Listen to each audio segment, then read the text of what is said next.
So, this is some kind of shotgun review? Yeah. So we just saw, well, we didn't just see it because we saw it at separate times, and I've seen it twice, so we're talking about Suicide Squad, in case you didn't know. Yeah, I saw it on Tuesday, so... And then I saw it Thursday before opening night, and then yesterday, again, because my grandmother was interested, so I went to go see that then, too. Yeah. So what'd you think? Kind of disappointing. Yeah, I didn't... Well, when I first saw it, I liked it a little better the second time I saw it, but still, yeah, it wasn't as good as I thought it was going to be. I mean, because I was actually looking forward to it. What were your thoughts before you saw it? Were you excited? Well, yeah, I was excited. It looks pretty fun, but there's really there's really just not much meat to it, though. It's kind of like Monsters vs. Aliens, where there are like all these criminals, you know, of course, Deadshot and Harley Quinn and whoever, and they're only taken out of prison so they can fight some force in the city or whatever. And, yeah. Though, and honestly, there's not a whole lot more to it than that, other than like kind of a romantic subplot between the Joker and Harley, but. And there's sort of something going between her and Deadshot, because in the comics there was, but they didn't really go into it, which I was kind of happy they didn't, because, I don't know, I felt that might have felt maybe tacked on or something like that. Yeah. But, yeah, I do think the story, like, the full story itself was a little meh, but I do think there were good scenes. Like, it's like Batman v Superman. I think there are good scenes in it, but as an overall, it was just kind of meh. It wasn't as good as it could have been. Like I said, though, I've seen it twice. The second time I did like it a little better. The first time I didn't like Joker at all, but the second time I saw him, I liked him a little more. It's just we didn't see a lot of him. So, but I'll talk about more him later. But I'm just saying I'm just giving you a big difference from when I saw it the second time. That was like the biggest.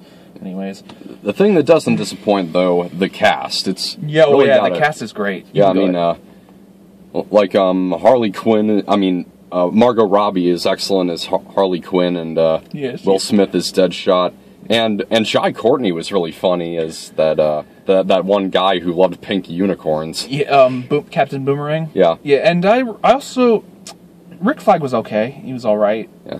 Though the big disappointment for me was Enchantress. I was actually kind of looking forward to her once I saw especially after I saw Paper Towns, because she was the girl who played. She was in that. She was really good in that. Yeah. Like, she just, I don't know what the heck was going on with this. With like, what direction did David Ayer give her? Because she was just either meh or really over the top or something. She just was not that great. She didn't have that many lines, at least not as Enchantress. She did say a few things, but yeah, a few things, but. And since I saw it yesterday, it's a bit more fresh. It's fresher in my head, so I'll probably remember it a little better, I guess. But yeah. Was it who was it? The guy who was in the relationship with her? Was it the guy who kind of looks like Nicholas Hoult in Mad Max Fury Road? It's RoboCop. The guy who played RoboCop. What's his name? Joel Kinnaman. He was also Joel Kinnaman. Yeah, he was also in a really good show that was on. It was originally on AMC, but it moved to Netflix. The Killing. He was really good. That was the show that he's like really good in. That like, it's kind of a bummer because he's like Jai Courtney. He's one of those actors everyone's only seen him in RoboCop and stuff, and like he's not that great of an actor. But if you see him in stuff, if you see him in The Killing, he's really good in The Killing. And Jai Courtney, I think people have just like held a grudge on him because of Die Hard 5. Yeah. But he's not. He was good in Jack Reacher. Jack Reacher, yeah, and Insurgent. And he made a pretty good Kyle Reese. And I don't know. I thought he was all right in Insurgent. I didn't like him so much in Genesis. Thought he was kind of boring. But in Insurgent he was fine. He was in Divergent as well. He was in all. Yeah, he was. Yeah, he got killed off in Insurgent. But yeah, he did. He did. You know, he did okay. He wasn't bad. Yeah, and so the thing, the only action sequence that I really remember is the climax. Chris Stuckman compared it to the climax of Fant Four Stick. I really disagree. It was definitely a more rousing climax than Fant Four Stick, and the reason is because there was kind of something that was giving Enchantress her power, and it was the heart that. Yeah. Who placed the heart into her? I think it was I think it was her brother. I forgot his name. Yeah, okay, so they had to basically remove that heart from her. Yeah. And so with Fan Forstic, it doesn't work because Doctor Doom has all this... Waller had the heart, but Yeah. but it was given to her by her brother, I believe. Yeah, and so there is like a challenge they have to face to defeat her.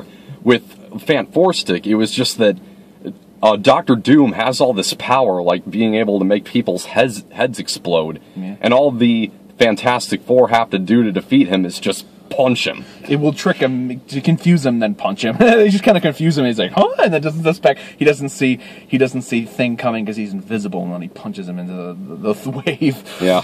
It was just kind of. But yeah, I mean, I guess. And so I liked the climax of this better. The problem with it is when her heart is removed and they believed that it killed her, and then. You had to do a cop-out thing. Yeah, they do a cop-out thing there. Like, I don't know, I was fine with it for the most part because, but yeah, I did actually expect a lot better from this. I was excited for it. I wasn't like, and I think like a lot of people are whining at the critics for not liking this so much. Even before they even saw it, but even now that they've seen it and a lot of people like it, they're still kind of being like, oh, blah blah blah. But I mean, I can kind of see where both sides are coming from, because there were things I liked about this, but there were things that I thought were just meh. But I did think this is kind of mixed. I don't agree with some of the critics that did say this is worse than Fan Forstic. It was much better. I would watch this. I haven't seen any reviews that are saying it's worse. Some have. There have really? Been some reports, and I think I did see one that says, it's worse than Fan Forstic or something. I can't remember which one it was, but supposedly there are some critics who have said that they thought it was worse, and I don't agree with that. I think Fan Forstic is way worse. Definitely. Nothing really happens in Fan Forstic. When things actually do kind of happen in Suicide Squad, at least. Yeah. And the beginning was pretty cool. I thought the first whatever was pretty cool. Well, no, a lot of the character introductions at the beginning, the way they were edited together really just made it feel like a really long trailer. I don't know, I was fine with that because they've introduced characters like that before in other movies. I've seen them do that, so I was like, I was used to it. Yeah, true, but that many was... Yeah, well, okay. I don't know, it's at the same... I don't know, but yeah, it was good. But I don't know, I was fine with it. I didn't have too many problems with it. It was just mainly just I felt it did get a little boring near the second. Like, I just didn't care. Yeah. There were some good... Like, I did think there were some action scenes I did kind of enjoy, but for the most part, it was just kind of meh. Yeah. And some characters like Killer Croc didn't get a lot of screen time. I liked him too. He was played by this one actor who I really like, and he had some funny moments, but he still didn't really. And Katana too also didn't get to do a lot either. She was another person I was looking forward to. But I'm still glad Deadshot and Harley got some stuff to do because they were really good. They were both. Harley Quinn had some of my favorite lines from that movie, like when she's like really being really nice to Katana. I like her. That was great. Yeah. But Margot Robbie looked like she was having a lot of fun, and Will Smith too. Yeah. And what'd you think of Ben Affleck? You think he's still good as Batman? Oh yeah. He has like some light cameos that I think were added during the reshoots. Because before the reshoots, there was going to be a Batman cameo, but I don't think it was supposed to be Ben Affleck. It was supposed to, like. So I kind of want to ask this, but what do you think of the Joker? Well, he doesn't have that many scenes, but still, yeah, he's great. Probably not as great as Heath Ledger, but yeah, I didn't like him the first time I saw this. Like if I came to this after like my first time seeing it, I probably would have just said, "Oh, I didn't like him so much." But the second time I saw, because I felt when I first saw it, I just felt I saw him being more of a gangster boss than the Joker to me. He felt when I first saw it, but the second time I saw it, I did see a bit of the crazy silliness of the Joker. So it's just the thing is that he's not in it so much. His scenes are. I don't think he's as less in it than as Chris Stuckman made it seem to be, but his scenes are so short that you still don't feel like you don't get to see him for very long. Yeah. He does have probably the creepiest design out of any version of the Joker right now. Yeah. I mean, when I first saw that image of him like a year ago, I was like, man, that's really freaky. That's gonna haunt my nightmares. I don't know. I just thought it looked kind of stupid, but I was still looking. I was still going to try to see how Ledger did. I was still curious. Leto. But he's not as good as Ledger. But I still thought he did he still brought his own Joker, and I thought he did well for what he had to do, I guess. Yeah. I still thought Margot Robbie was a great Harley Quinn, though. So I'm just like more focusing on her, especially because he had more scenes. Yeah. The other thing I really did not like about this movie, though, was the soundtrack. What did you think of it? It was okay. I didn't mind it. It just felt sometimes a little out of place in some scenes. Like, it just like, because they obviously did it. They obviously did do some stuff for the soundtrack because Guardians did it. Yeah. And I'm usually not someone... I didn't even... it wasn't even that clever in Guardians, either. I thought it was fine because I know you didn't like Guardians, but I thought the way they handled it in Guardians was okay. But especially because it was supposed to show, because it was a thing about his mom or whatever, because his mom showed him all these classic songs or whatever. Yeah, true. It was kind of important to that. This was just like, we gotta be Guardians! Yeah, gotta display Beach Boys at the end even though it doesn't fit. Which I never really felt like it fit in Guardians either. I mean, like, what does Ain't No Mountain High Enough have to do with the ending of Guardians? I don't know, because it was just a wrap-up, or I don't know, I didn't really care. Usually, music choices and stuff don't really bug me that much. Like, and even, like, because there's been movies where you've been like, they're trying to do Guardians or something, I didn't agree with that, but this one, I did kind of see that they were, because I did agree a little bit with some reviews where I do think there was a bit of, oh, hey, this one movie came out that's really popular, let's do some reshoots and re-edits to make it look more like this movie everyone loves. I did feel there was a little bit of that, but not like as much as some critics have said, but still, like, I don't know. Right. Well, I think that's my thoughts.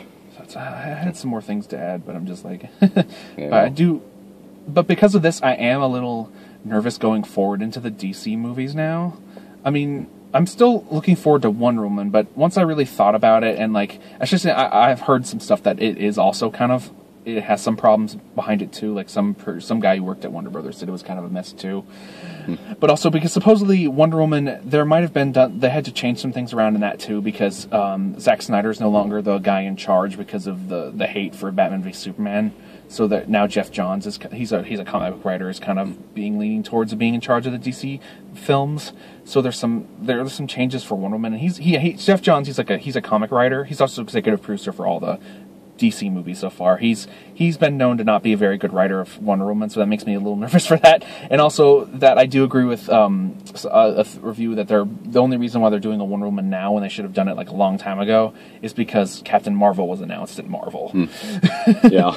Probably. So that makes me a little less, but I'm still gonna look. That one's the only one that Justice League I'm still a little nervous about because of what happened with Batman v Superman, and with so far. But Wonder Woman I'm still looking a bit forward to because I've been waiting for Wonder Woman movies since forever. But okay, so the action in Wonder Woman looks really compelling. Yeah. Oh yeah, we'll talk about since you probably saw the trailer, we can probably talk about that later. But yeah, okay. So yeah, I probably won't be. Suicide Squad's probably not a movie I'd really be quick to watch again.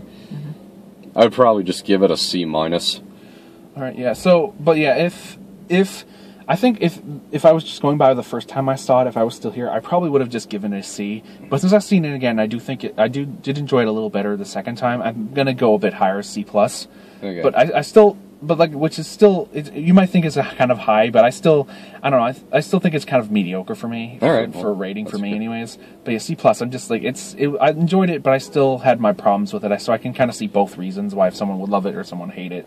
But yeah, so C+ for me. Yeah. So let's talk about. Have you noticed how action directors are almost always the best when they do war movies? I mean, David Ayer directed this and also Sabotage, which got widely panned. But then he did Fury, which was great. That seems to be a really common thing with action directors. He also did End of Watch, and he wrote Training Day. End of Watch. And he wrote Training Day. That's right. Yeah. Well, he's done a bunch of. Yeah. He's done like he did a film called Harsh Times with Christian Bale. He also did like this movie called Street Kings with Keanu Reeves. That one was okay. I saw it. It was meh. Yeah. But he mostly does crime. He's a crime thriller director mostly. Fury was just like his first like war film, but he mostly does crime thrillers. But Sabotage, you can see why that one's a problem because it's written by Skip Woods, who's an awful writer. So that one, I don't really blame Ayer for that. I mean, if he had any other writing partner, I think I would have enjoyed it maybe. But yeah, it was. Yeah.